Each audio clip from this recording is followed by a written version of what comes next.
અમરેલી જિલ્લામાં આકાશી આફતે રૌદ્ર સ્વરૂપ ધારણ કર્યું। અમરેલી સાવરકુંડલા સ્ટેટ હાઈવે બંધ કરવામાં આવ્યો છે। ઓલિયા નજીક પાણીના પ્રવાહમાં હાઈવે તૂટ્યો છે। હાઈવે માર્ગના બે ભાગ થતા વાહનોની કતારો લાગી છે। અમરેલીનું લાપાડિયા ગામ બેટમાં ફેરવાઈ ગયું છે। લાપાડિયા ગામમાં કરેણી નદીના પાણી ઘૂસ્યા છે। સાવરકુંડલાથી ચલાલા ધારી જતો માર્ગ બંધ થયો છે। સાવરકુંડલાના નેસડી ગામમાં પાણી ભરાયા છે। પૂરના પાણી ભરાયા છે। નેસડી બસ સ્ટેન્ડ વિસ્તારમાં ગોઠણસમાં પાણી ભરાયા છે। જનજીવન સંપૂર્ણપણે અસ્તવ્યસ્ત થયું છે।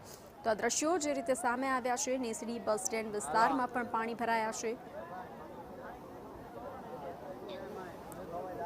તો આલિયા નજીક પાણીના પ્રવાહમાં હાઈવે તૂટ્યો છે। હાઈવેના બે ભાગ થતા વાહન વ્યવહાર ખોરવાયો હતો। જનજીવન પ્રભાવિત થયું છે। આ દ્રશ્યો જે રીતે સામે આવ્યા છે, ભયાનક દ્રશ્યો।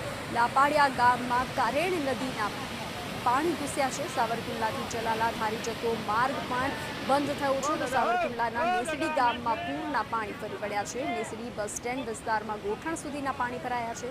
જનજીવન સંપૂર્ણપણે પ્રભાવિત થયું છે, અસ્તવ્યસ્ત થયું છે।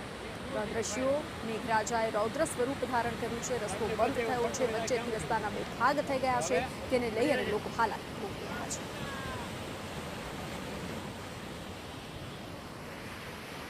આવું તૂટી ગયું છે ભાઈ, આ બકેટ